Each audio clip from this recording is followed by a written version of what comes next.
I I brought you online, Pat. Thank you for helping me get on, and welcome to my show. I have to send Sig a contact. I've still yet to master the beginning of these things, but that being said, it's gonna be a little bit smoother this time.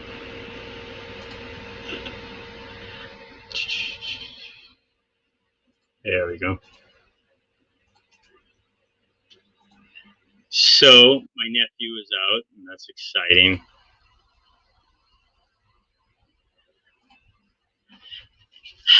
Sorry. You would think I'd be better with technology.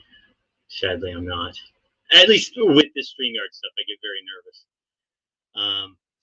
Show this is the book club. Sig is my co-host. He'll be on in a second, and we're doing a book that's very near and dear. Let's see if I can find the pictures of it. It seems to be very near and dear to me. Let's see. Oh, here we go. Here's Sig. Hello. Hey, buddy. Sorry, yet again. Dude, we're only 4 minutes late. You don't even have to say anything. I felt bad. I spent the whole time rambling on and apologizing. Oh, you did? Okay. I'm happy I missed that. No, I'm kidding. Yeah. Did you go? Did you get it on YouTube? I think so. Yeah. There's little green checks up there saying that it's on all the stations. So nice. Twitter and YouTube. Yeah, we're live. Hold on, let me mute myself. There's 3 people watching, so 2 people watching, including me. I was excited. My daughter went to sleep early, but then she woke up with a terrible ear infection. So did you give her some Motrin? We did Tylenol, actually, the suppository, which works really well for her. Yeah. So, but everybody's here to learn about this book. Let's see if I can figure out.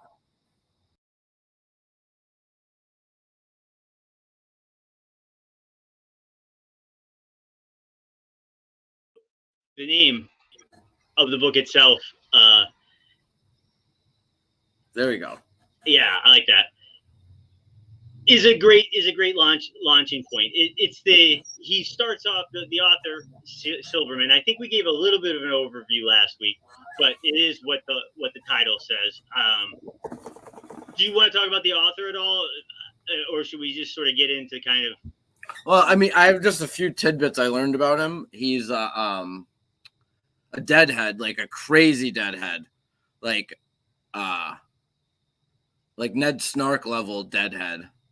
And really? Yeah, and he went to the same college that Allen Ginsberg taught at, and they were like really close friends, I guess. And Allen Ginsberg, the Fed chair poet in the 80s. He was the beatnik poet. The beatnik poet, okay.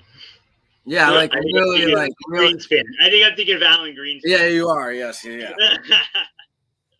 Oh well. Anyways, but yeah, no. This book, he writes. He's a really good journalist, and he writes about all sorts of medical and science kind of things.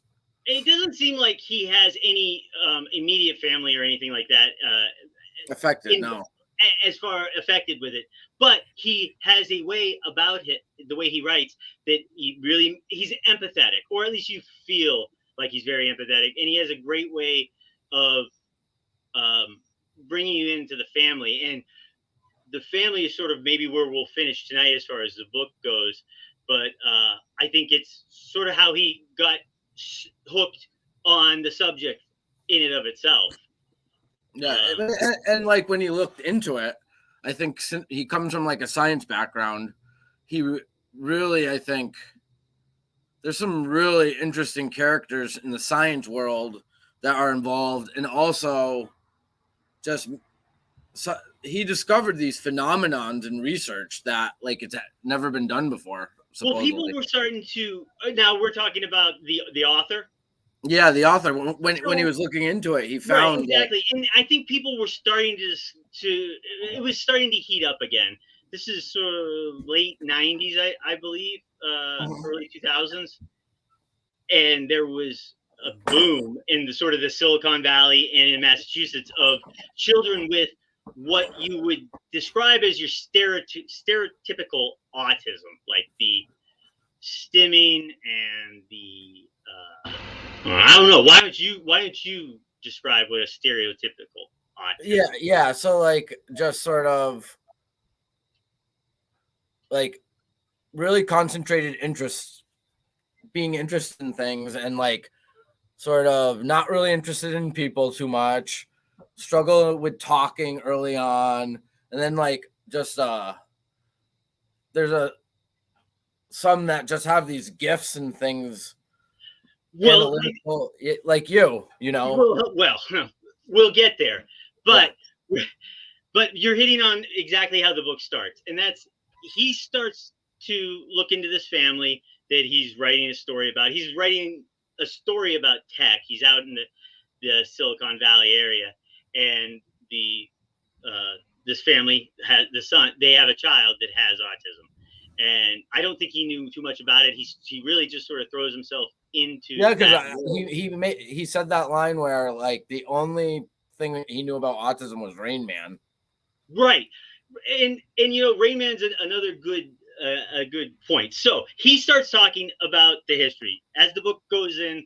There's a forward. The forward is still sort of goes into the history, and I loved it. I right away I started to connect with these characters. He starts talking about Cavenshaw, and this guy was well, we just had a lot. No, you can't see him there. Let's see.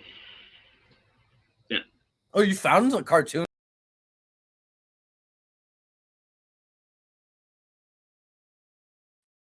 Got the green, the guy in the green. The guy in the green is supposed to be Cavenshaw, and that's his name in this. Is Milo Murphy is the name of the cartoon. It's actually an excellent cartoon. Yeah. The voice of Milo, who's just this little kid that has bad luck. Have you ever heard of Cavendish before this book? Yeah, this movie. I knew of him because of this, and then of course I knew of him because of the thing that he was really famous for was sort of figuring out the mass of the Earth.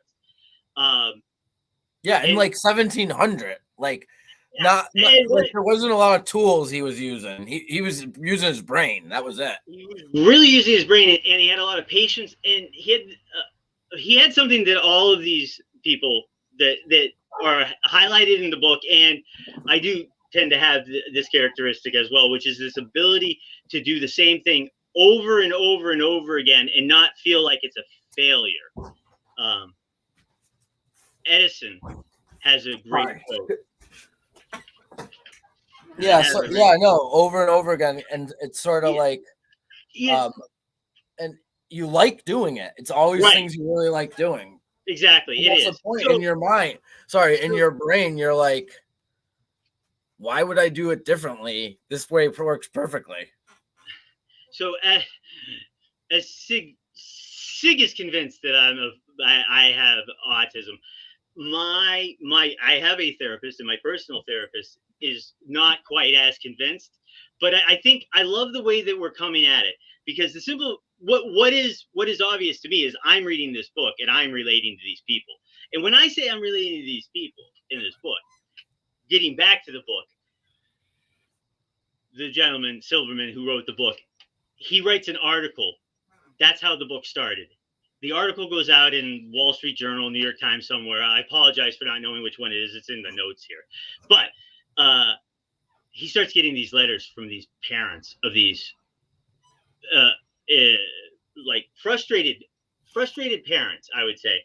And I think they're frustrated because this type of, well, Asperger's, and we'll sort of get into it, but like these kids, they're pretty normal, I would say. Like outward appearance is pretty normal. In fact, there was a book right around the same time as that article came out called The Geek Syndrome, and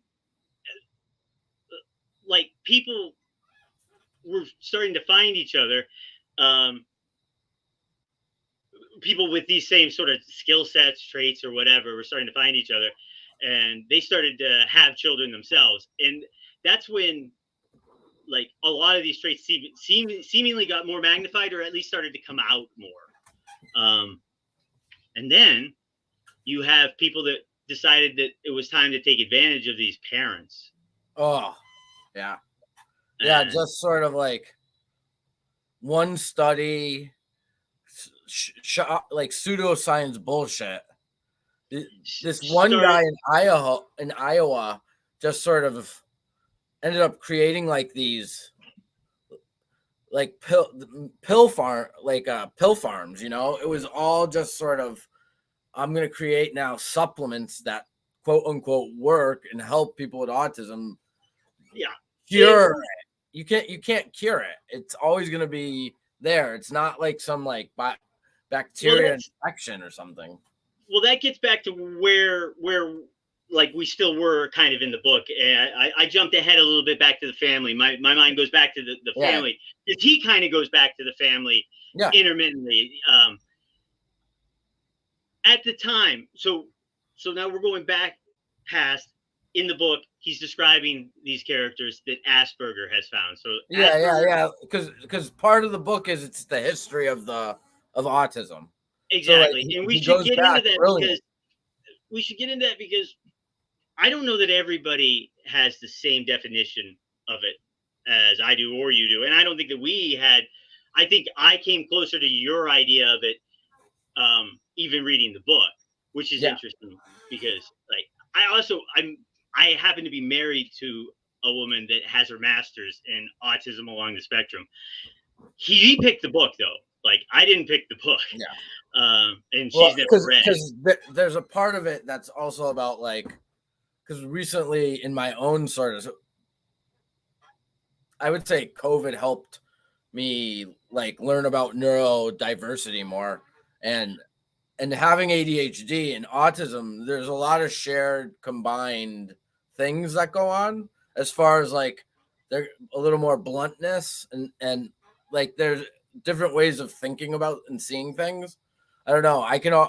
There's a part in this book where it talks about the same neurotypes, like, connecting, and I do a good, like, I'm really comfortable around people with autism, so I think that's what.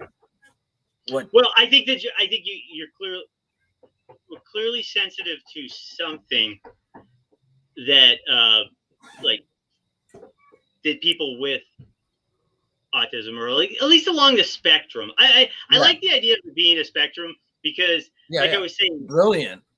Like I was saying, as it was being discovered with Asperger's, there was another guy on the other side of the world that had another set of kids, just sort of a group of his own kids, and they weren't. So Asperger's kids, he called them his little professors, and it's kind of cute because he had 4 of them, and they all wound up there because they were troublemakers. Like they were court involved, believe it or not. Oh, yeah, exactly. And one of them was like a chemist, and I tell you, the story behind him, he wound up there because he got caught stealing arsenic, and like arsenic was probably the worst chemical around at the time. But it was just because he wanted a collection of poison. Exactly. And I doubt nefarious plans. I can tell you, I doubt that he ever had any intentions to kill anybody. It's just something that he needed. Like, it's hard to describe why, but I kind of got it. I kind of understood. And there's so many stories. There's a story. So Slieberman, the guy who wrote the book, writes this story. And the story, just like in the book, the story sets off, for me, in the book, the story in the newspaper sets off all these parents who have all these stories of their kids. But the stories are, like, every one of these stories my mom could have written. There's literally one that is word for word what happened to me. Like, I was 8, 9 years old, and my mom found my closet. Well, she knew I had a closet, but I had, like, hidden in the closet stacks and stacks of electronics that were all taken apart. I've been taking stuff apart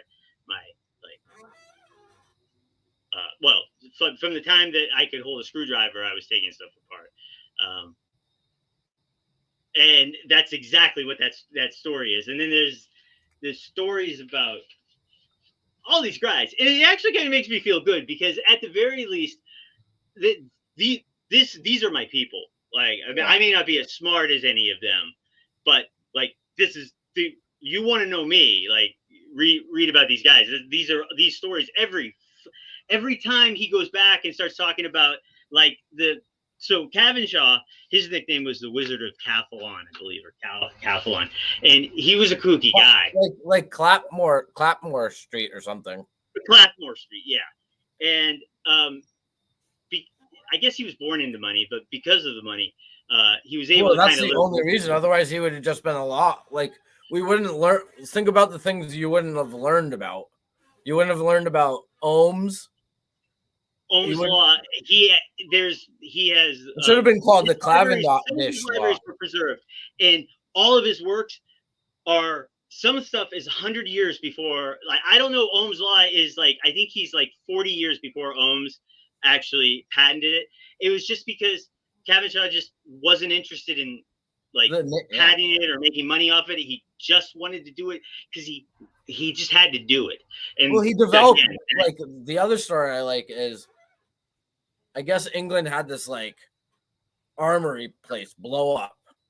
And because it got struck by lightning, so he developed he put copper on these posts to draw away lightning, which and they said, and so in the smartest people of the time, all of them said that he was insane, it was crazy, and they pretty much they respected him, but they pretty much laughed him out of the building at the time.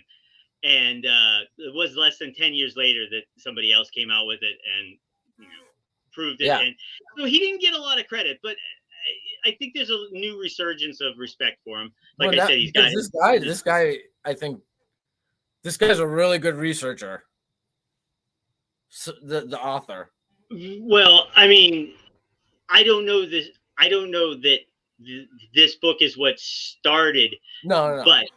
But getting back to where we are in the book and into history, as Asperger, as I put up Asperger and one of his little professors, as he's developing this idea that there's that these kids think differently, that they act differently, but that if you can sort of find their wheelhouse, so to speak, that they have a lot of potential.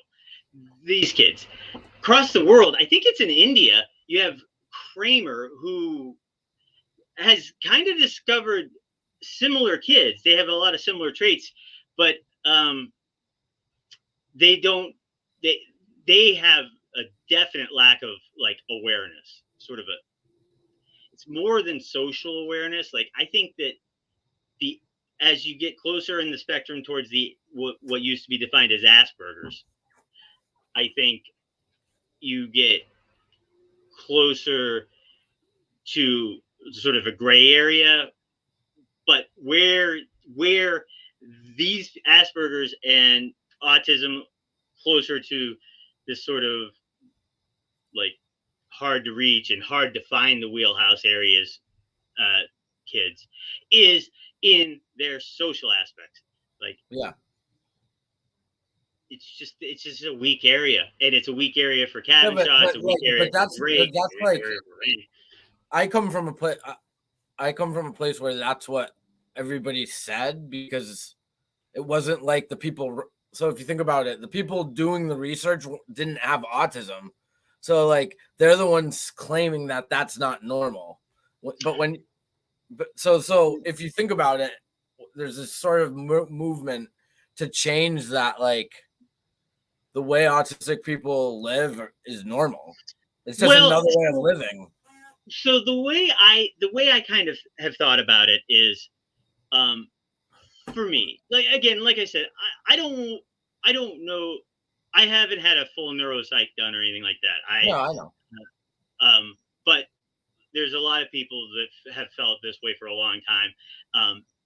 Long story short is I don't want to talk, like, I don't want to speak for the community or anything like that. I just want to say though that, like, just learning about these people and knowing about my life, if I just being able to tell people that I process some of these things a little bit differently, and could you just give me a second? Would have been helpful way a long time ago. Like I'm just now starting to use those type of tools, like to sort of Nobody just slow told you down. could, right?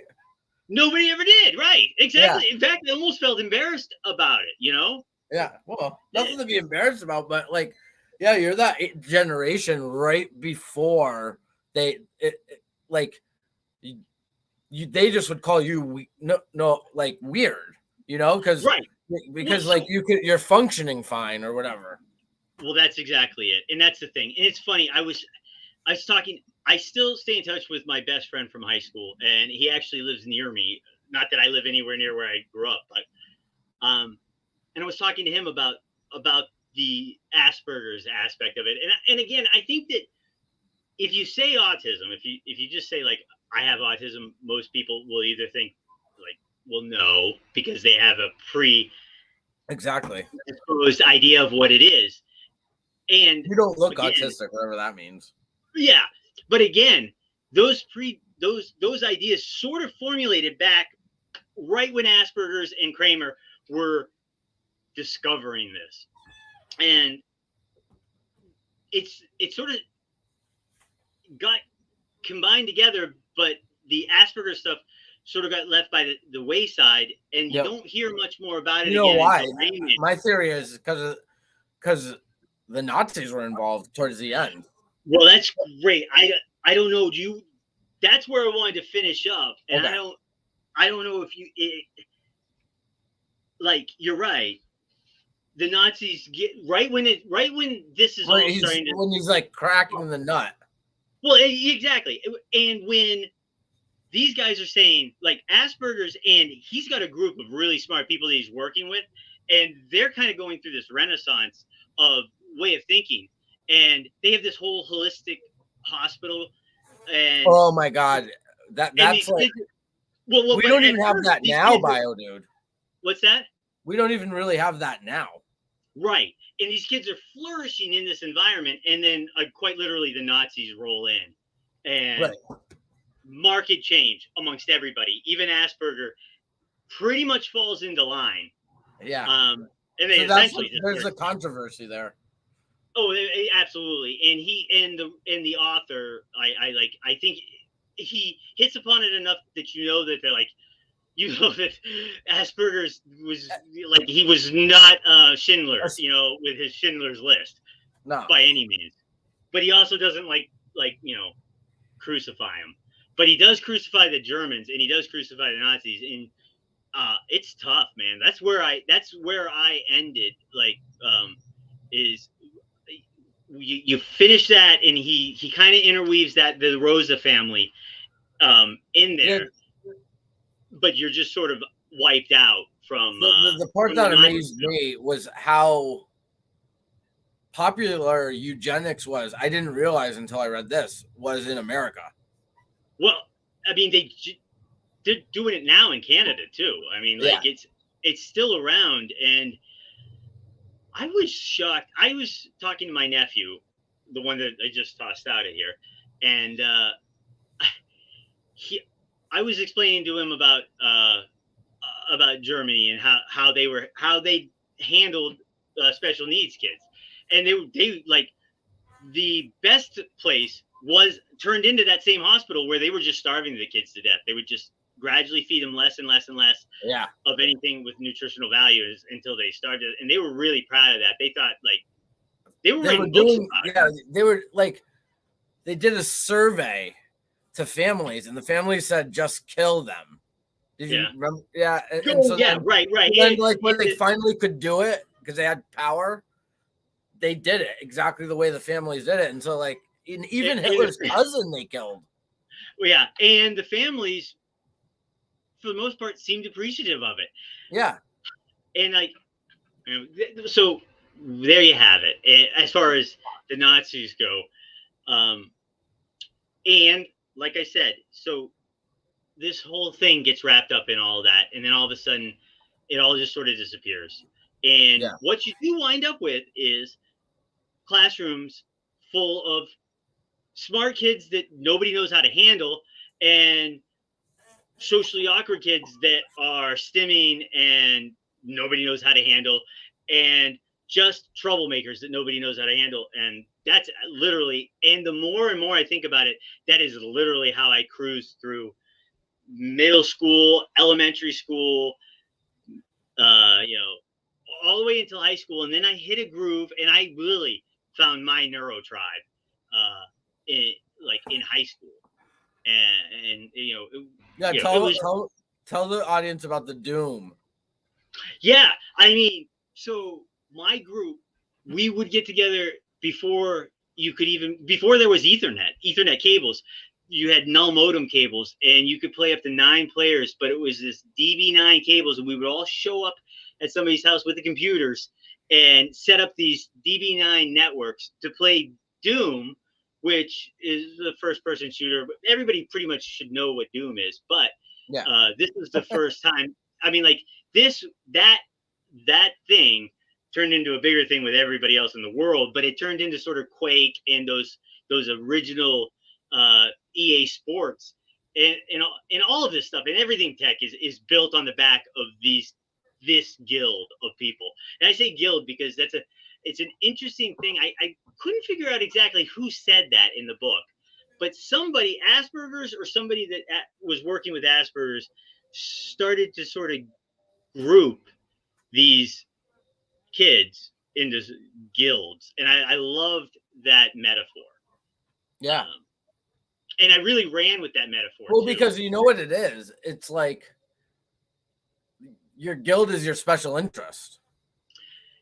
Yeah, and it's like, so okay, so the thing that I kind of the part that hooked me was he starts talking about the guilds, and he starts talking about sort of almost like the archetypes. So Asperger's, the way people think, has been around forever. Like, and you can kind of see it in the stories, or at the very least, there were people that like really enjoyed just copying manuscripts over and over again. And there were people that would get up. Well, like think about Alexander Hamilton. You know, and he had this prolific ability just to write all day and all night. Well, and there's all kinds of people like that, and I'm not quite sure. Like, so I've talked to people that don't want to put them anywhere on. They don't. I don't know if they even validate it as a spectrum. They seems to me to be stuck in sort of the older way of thinking about it, and the shift change appears to me to have happened in the 90s when they really tried to swing it around. Well, because the guy Kenner from the U.S. from Johns Hopkins, he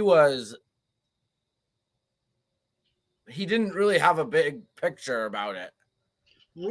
Canner. Is it Canner? Yeah. Canner. Yeah. Leo Canner.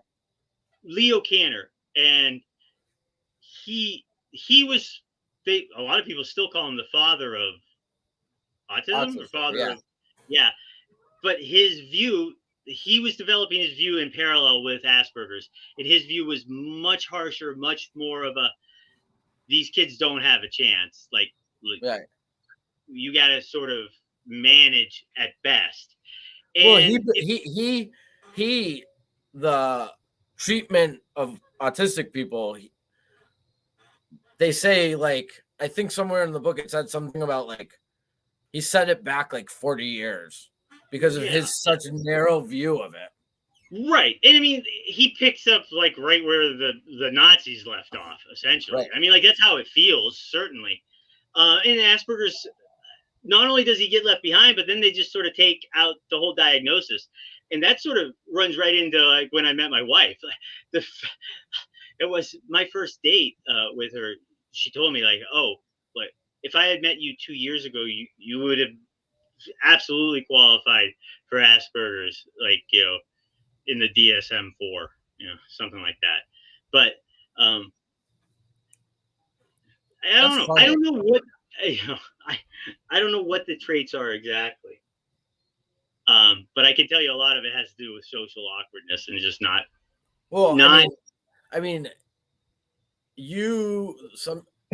what you've told me about how your brain thinks you do a lot of self-talking to yourself in your own head. That's like a lot of autistic people do that. Like that's like a very common. That's one of the traits I would say. Yeah. Well, exactly. And like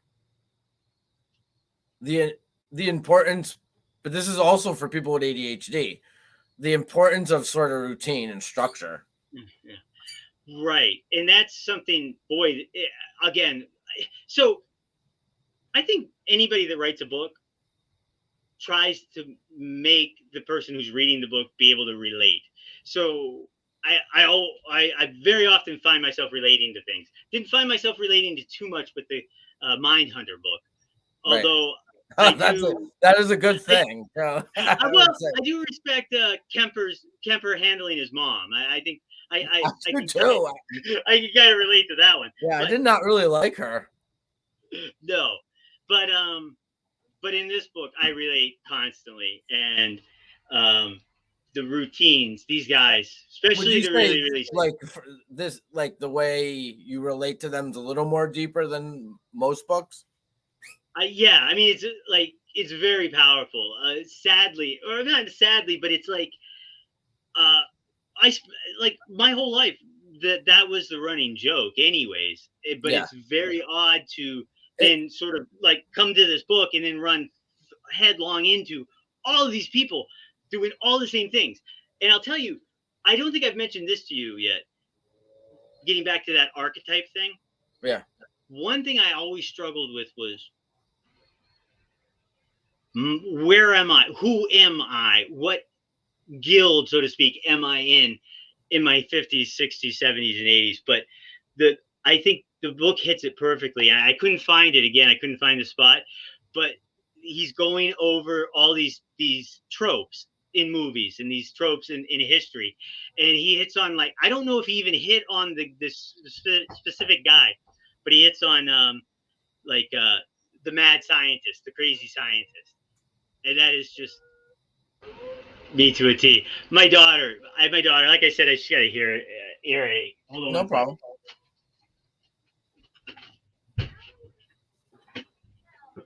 What's that? Come on in.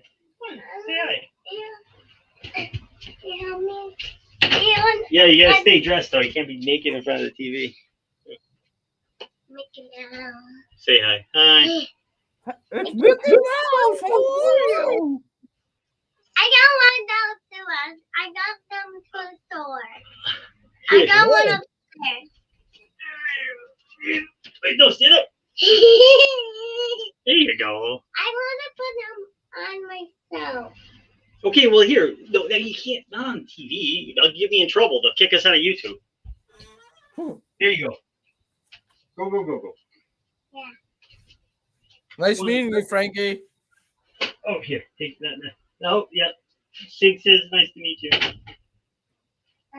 Oh, you're not going to believe this. She just said I should get a new co-host. Oh, shit. It's unbelievable. The apple doesn't far fall from the tree with the wet. No, I guess not. Okay, do it yourself then, and then get out of here. Sorry, she was supposed to be asleep. She says you have the best room in the house, Daddy. Oh, yeah, I do. I definitely do. I love this room now. Oh my God.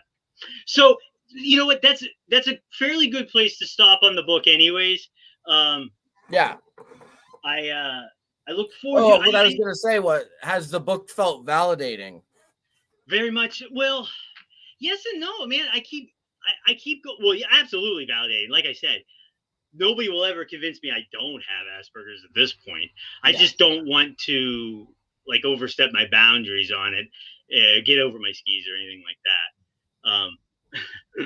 As far as just, speaking for, you can only speak for yourself, but like, right, exactly. And I can tell you, and in speaking for myself, I can tell you that these guys are my people.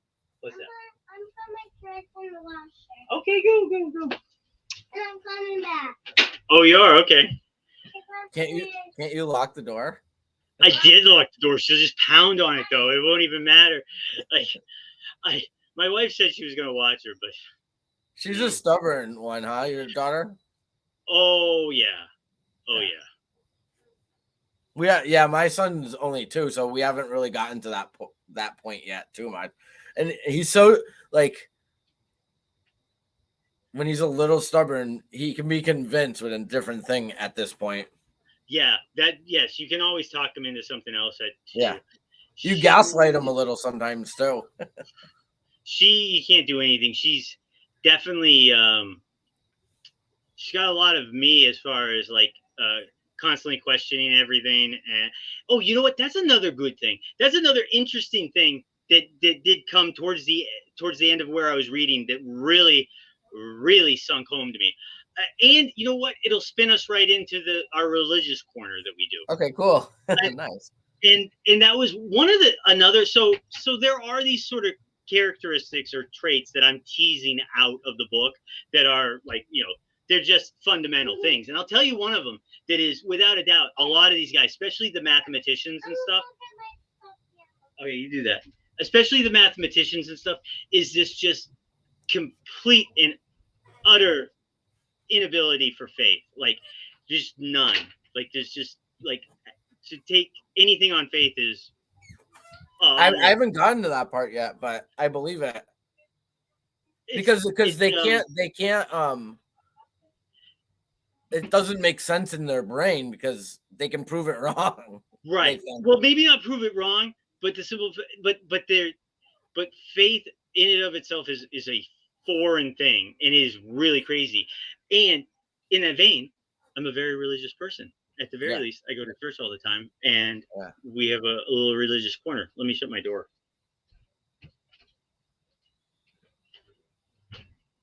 Yeah, I like our religious corner because, like I said, it's good to hear positive things about it because I don't go often, and I have a bad taste in my mouth from the organization of religion. Yeah, and I don't trust the priest. That's the problem. It was not my intention to have a religious corner, but you're the one who asked for it, and I don't mind because I do like talking about it. And it goes to, especially if we're doing stories, it goes along with the theme of the book club. Absolutely. So you don't want her in here for this? She can be in here if she's. I'm gonna let her back in. Yeah. Yeah.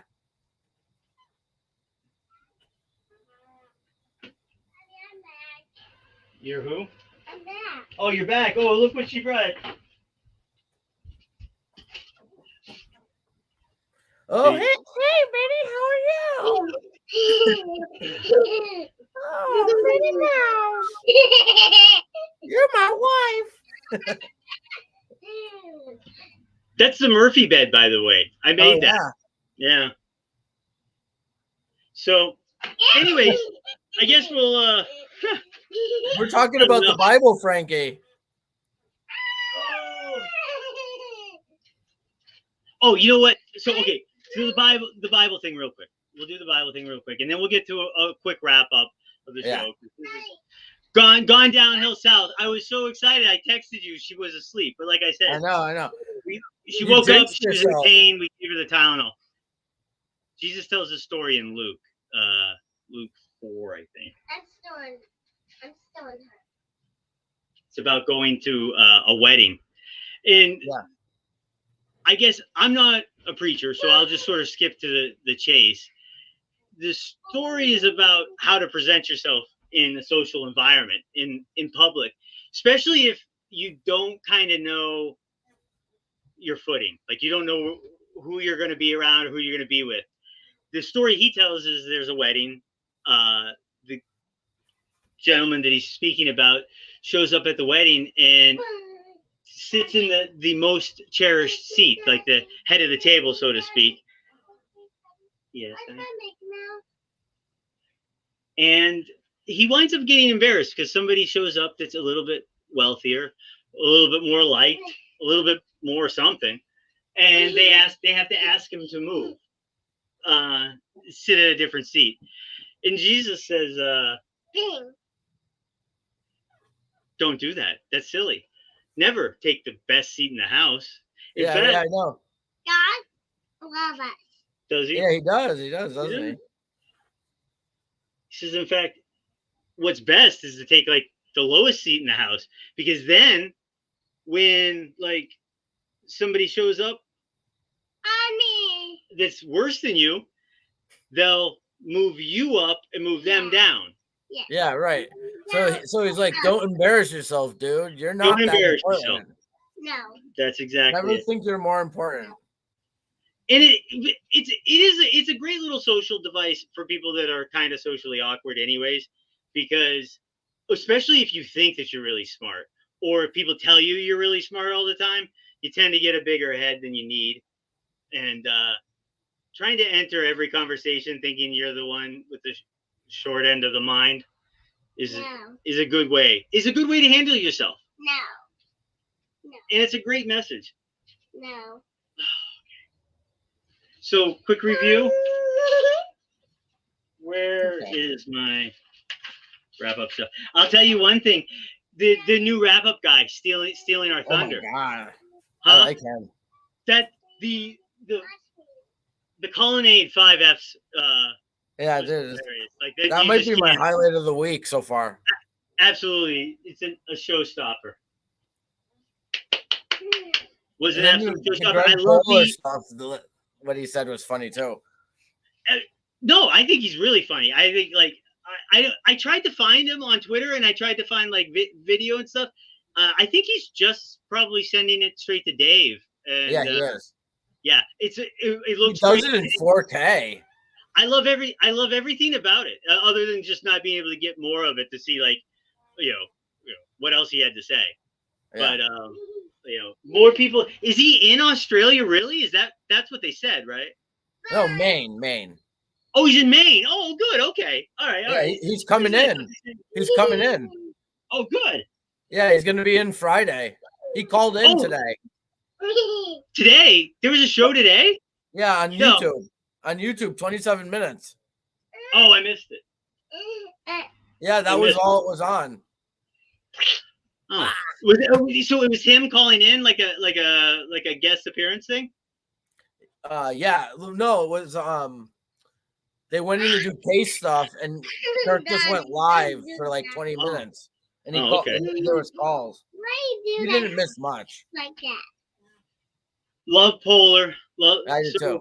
They started Monday talking about Polar was on, and he kind of was trying to distance himself. At least that's what everybody felt like. Did you hear that? Yeah, nah. That's what they think. I think Dave on Wednesday's show, I think Dave might have hit upon it at the end, where it's not so much that he really wants to distance himself or anything else. He was literally flying out to California to do like a read and stuff. And I mean, like, there's no shame in the fact that like you Google Kirk Minahan and like, he's synonymous with right-wing zealots anyways. It's just, that's just the way of the world. Yeah, but I mean, he's going back to Sweden until December, so yeah, I feel for him. I really do feel for him. But that was sort of the sort of the theme for the whole week. I think it's just paranoia a little on Kirk's end. On whose part though? Kirk's or Greg's? On Kirk's. See, I think it's more paranoia on Greg's. But I don't see him really distance himself because he went on. No, that's a good point.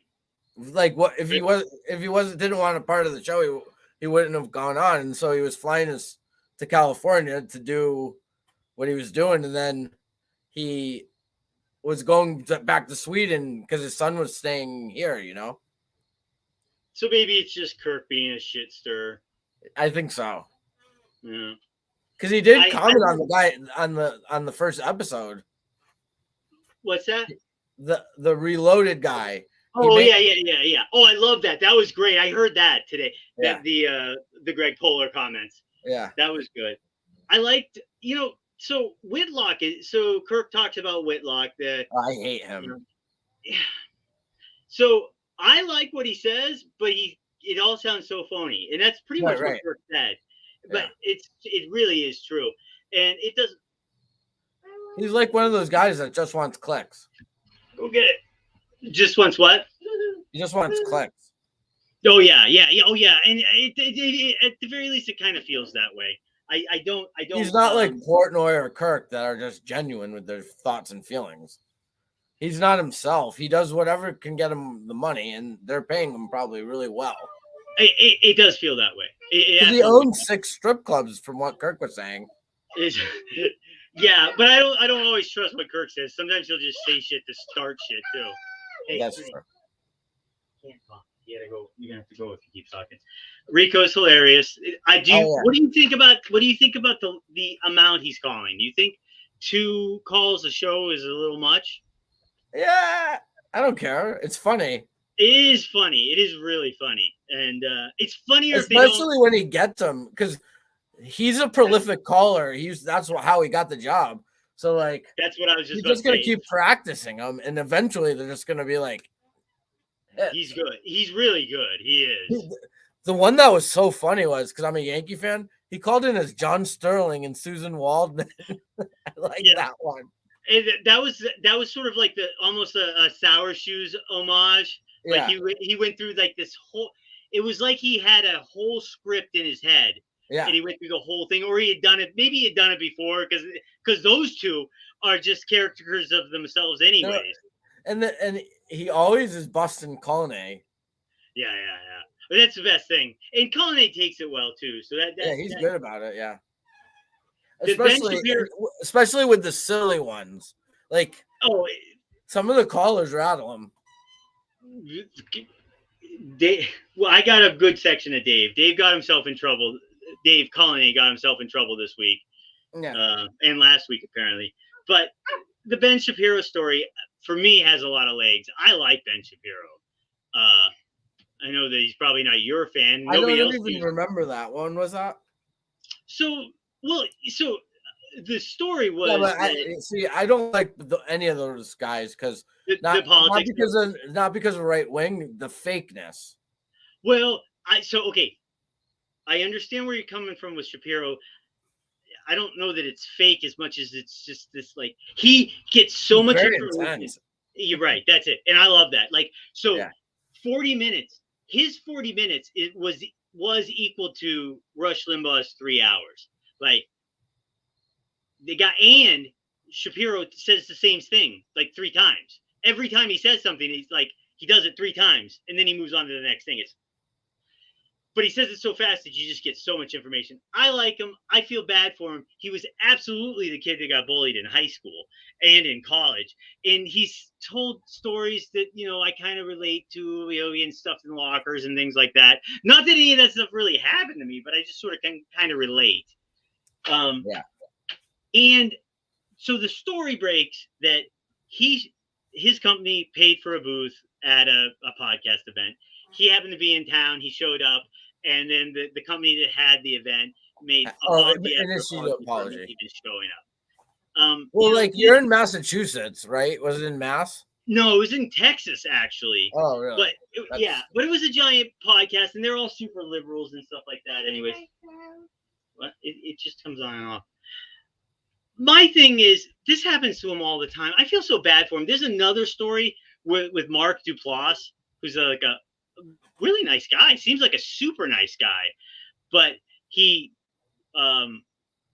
said one nice thing about Ben Shapiro, and everybody turned on him to the point where he had to make a public apology for saying a nice thing about Ben Shapiro. I hate that stuff. I just absolutely hate it, and it doesn't seem fair that it always seems to happen to him. I don't feel too bad for him though, because he makes 48. He has a net worth of $48 million. I wouldn't feel too bad for him either. He's one of the smartest people that I've ever listened to, and yes, he's very wealthy, and is and you know what? The one last thing on the Ben Shapiro stuff, and then I'll move on. I love the people he surrounds himself with as well, though. Like smart, funny, acerbic people. Moving on, though. Steve's returning. Oh, and this Bob Glauber. The Bob Glauber story starts on Monday. I love this story. I'm following him on Twitter now, and he's being just playful enough that it might have legs. That's the one where Kirk had his sandwich stolen, and now he won't let go of it, and he's Everybody's No, giving it was a guy who pretzel with a really good knot, he said. love it. I love the storyline. I love that Bob Glauber or just the fake Bob Glauber on Twitter is being a little bit playful about it. It cracks me up. He made a great description. He said Nick Lachey and Jessica Simpson of Alex and her husband. That was hilarious. That was one of my favorite. What? So on day 2, there was just so much editing. Did you notice that too? No. Or was it just you didn't notice it? So maybe it's just me. It sounded like they cut out a bunch of stuff. Like they started talking about the Callahan show, and at least on my copy, a bunch of it got cut out. And they come back in and they're just laughing so hard at something. I couldn't figure it out, but maybe it was just me. Maybe I listened to it on YouTube. Oh, see, that's it. That's exactly it. See, everybody watches it on YouTube, and I can only listen to it on podcast. So what are you gonna do? Yeah, well, I wonder if. Yeah, go ahead. I got two things about being a bad Minna fan. Nate Fielder. What is that show? Do you know anything about it at all? Oh, it's awesome. You would love it. Okay, it's on Netflix? You can get it on Hulu now, or just type it in your Amazon Fire Stick. Nathan for you. Yeah, Nathan for you. So okay. He will go to these like businesses. Like he went to a car dealership to draw up business. He said, I got my business degree. He sort of plays this like Bo Rat, but more of like an American, like a Canadian version of Bo Rat. And he'll tell the mechanic, why don't you have like a lie detector person? So when you're bashing them out, they do a lie detector test. To drum up business and stuff? Yeah. Yeah. Okay. Yeah. I'll check it out. But I will tell you the other one, again, getting back to a bad Minna fan, is Shark Tank. I think I've been sleeping on this Shark Tank thing. I better get on the ball. I love that interview with Mr. Wonderful. That guy has got some fucking charisma. Yeah, I'll watch it if it's on. I've never watched it before, but I don't watch a lot of TV in general. I like the swipes at Clemmer's wife. I like the hate behind Clemmer still. That's good. I got pissed at him about the Albert Pujols article. The Pujols article? I didn't read it. Yeah, well, it was just basically just a really hack take just to get clicks. Oh yeah, I did to get attention, which is fine. It's what are you gonna do? So I did take a poll. It was funny. Some baseball players or ex-baseball players got him.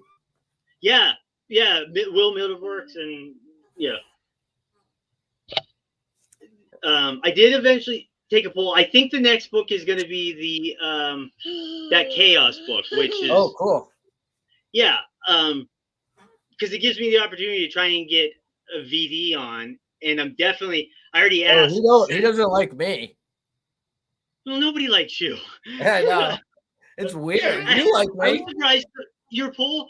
So the poll turned out better than I thought, though. It was pretty much a wash, even split between you, a bag of hammers, and a honey badger. Yeah, that felt good. It would have felt really bad if like only like 5% of the vote went towards me, and the honey badger won.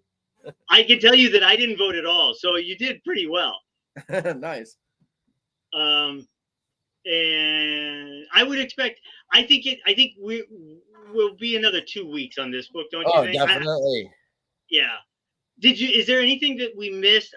There was some stuff that you highlighted. I'm not sure if I got to it or not. No, that's okay.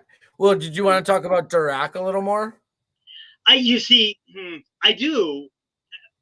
Maybe I can bring. Well, here we'll just talk about Jack. I thought we can talk about him again if we want. Well, no. That's for somebody that struggles like with the sensitive side of things, like he did and like I do. I think he said one of the most beautiful things to his wife that he married. It was something like I have it written down, but it was something like I can show you how the world works, and you can show me how like love works or life works or something. I did write it down, but I got something in my hands. You can help me experience like the human side of the world. It was so funny. There's a part where he says like she would ask him all these questions and he wouldn't answer right away, and then he would make like a spreadsheet of it on like a chalkboard of the answers. And that's the thing. Like, I'm gonna find this thing. When I first started dating my wife, I made a 60-page manual on how to use the remote for the just Comcast TV. It's really well done too. But that's so sweet. But that is the stuff that it's like. I've never been able to relate to any other dude about that type of stuff. Like I can relate to this guy that invented, like, you know, he basically everything that you like to do was because of him. Yeah, right. And that's the thing. That's the thing that like gives me goosebumps as I'm reading it. Is like just their regular day routine or the things that I naturally have gravitated to, which is, you know, well, one second.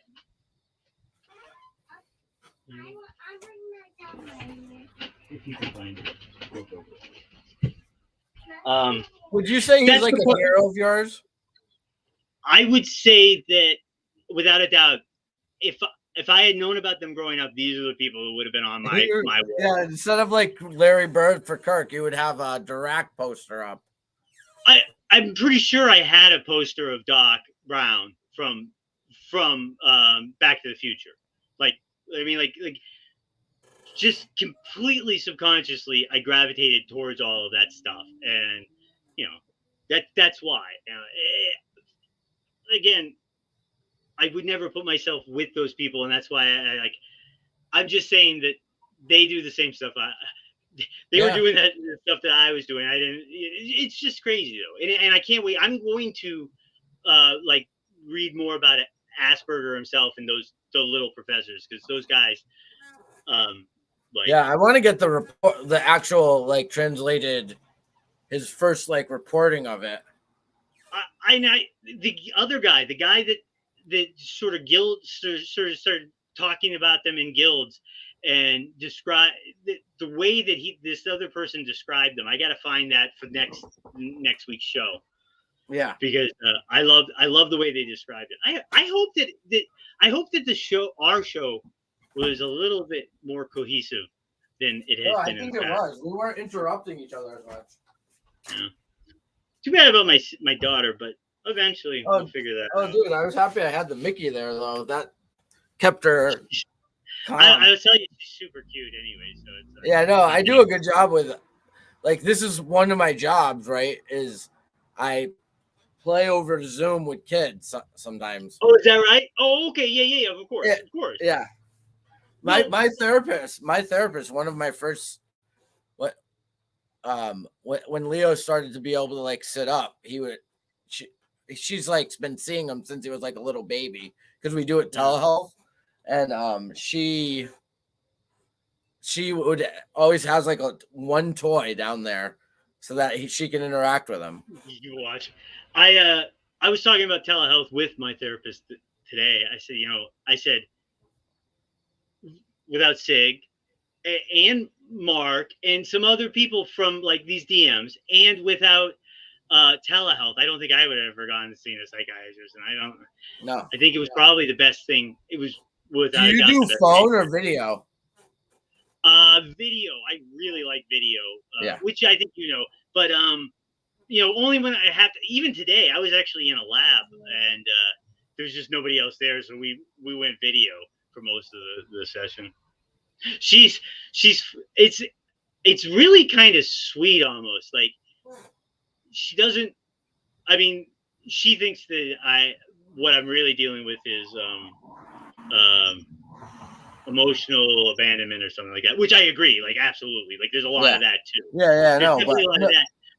No, but if you really like break down the way your brain thinks. Yeah, exactly. And that's the thing, and that's what I was telling her is like we're in such a gray area right now that it can be a semantic argument. Like you can feel however. Right, exactly. That's it. Like That's right now, exactly you can be self-diagnosed and get the same respect, and people should honor you it that way. and she does. I think, like I said, I think what we're doing Oh is no, we're I'm not both. saying she's not, but Oh yeah. But it's really neat because we're coming at whatever it is, whoever I am, from like two very different directions. Yet doesn't matter what you say; they all point in the same spot, like the same characteristics, these traits, these behaviors. Whether it's because of this this interesting fact that, like, yeah, maybe there was some emotional abandonment going on, and yeah, I have issues with my family that need to be dealt with. But trust me, when you read these stories and you can relate to these people, like I can, like, this is going on too. This is it's going on. almost like if we did a science experiment, the scientists would say that Yeah. Both things can be true at once, and right, they can sound like they're opposites, but they're not. And that's pretty much what I told her today. Maybe like towards the end. No, never mind. It's a different. I'll have to think it out more. Okay, that's good though. Yeah, but there you go. They got something. Because I don't know. Did I put? I know I've thrown around a couple of different games. Like one of them, there was yeah. One of them I know you would say no to, but I still thought it was funny, which is who on Twitter has Asperger's or who on Twitter has autism. Yeah. But in that same vein, I sure would like to have a long form conversation with Jon Stewart. Yeah, definitely. That would be fun. Yeah, I think so. And he seems sort of, he's at least Twitter into us, you know? Yeah, he is. Yeah. Oh, okay. I do want to hit on. So another trait I just thought of, I don't think I said it, is the bluntness people with autism have. But it's not bluntness if you think of it sort of the way that it's this is what I want and need. It's right. Bluntness is a great term for it, and it's hard to describe. There's personal things that I will get into when I can kind of figure out a way to talk about it, but that bluntness is, it's like a blind spot. There's like a blind spot to it. Like social conversations, there's no boundaries, and there's just no way to put them in either. Like there's just there's no guards. No matter, you thought about this a lot too. Like how do you put rules to social stuff in conversation? Right. And we've talked about it. And before we were even sort of talking about this, we've talked about it. It's that masking. It's that quietly following everything else that's going on in the room to kind of be able to be part of it. But you sorry, if you go back to Cavendish, he had this dad that just accepted him, so he never felt pressure to mask. Yeah, exactly. And that's without a doubt. Like so that's it. Like I think I could have flourished a little bit more if like I had the right environment. I think what I was taught definitely in high school got better grades. Oh yeah, right. Well, I got good grades in the stuff that I wanted to do, like whatever I would focus in on, I would just blow through. And then I did a 4-year bachelor's degree in like 3 years. Yeah, and it was like I just buzzed through it. I had no interest in anything else. Like I made a couple of friends, serious friends, but that was it. Like 2 or 3 friends, and then I just blew through school. But everybody doesn't need a lot of friends. That's the whole thing. No. I just say it. All of these things, when you start reading the stories, just the story, like I said, just the stories that he was getting after he wrote that first article, which are just like the stories of my life. What I wanted, the one thing I did want to mention was this book that's always stuck with me. It's a short story by Arthur C. Clarke called Childhood's End. Have you ever heard of it? No. So these kids, so the story goes like this. These kids all over the world, they start being born and they have no emotions. He's pretty much describing like your stereotypical autistic like kid. and they're born all over the world. And just as they're starting to be born, aliens show up, and they don't say anything. They just hover over all the major cities, and they just sit there. And all these kids are being bored. And essentially, long story short, these kids are able to commune with these aliens. And really, what is going on is these kids are the next stage in evolution. It's childhood's end. The kids that are being born, they seem autistic. I mean, like he describes them as almost like autistic, yet what they really are is communicating with aliens. It always stuck with me, and it's interesting now, like to read it again, and it's like that's what he's sort of expounding on is like, are these kids like unlocking other parts of their brains that we just don't even know about, so to speak. Yeah. Always stuck with me though. Yeah. And then the geek syndrome. Did you look into that at all, that book? I think I might read that. Is that wasn't that the article? That was the article he wrote. Is that the article? Yeah. Okay. Okay. Oh, well then I want to read that then. I think inside of that article is the guild stuff that I've been trying to find. Yeah. Just one more thing, like the there's a quote somebody said that he put in the book about how they did a study in England, and I think like 1 in 3 or 1 in 6 of every autistic kid had a dad or a grandfather that was an engineer. Yeah. Well, and that was the thing that he called it the engineering disability or something. It makes a lot of sense, you know. It does. I'll go look for it. I'm finishing up here. Just give me 1 second. And that was what I really found cute, was the idea that these autistic people were meeting each other, getting together, and having kids, and sort of making more of them, like just sort of making their own little tribe. You know? Yeah. Good show. I think so. I feel really good about it. I still feel really good about the show. You want to go offline for like 5 minutes? Yeah. That sounds good. Thank you guys for watching. Yeah, thanks everybody. We had 4 viewers. Better than none.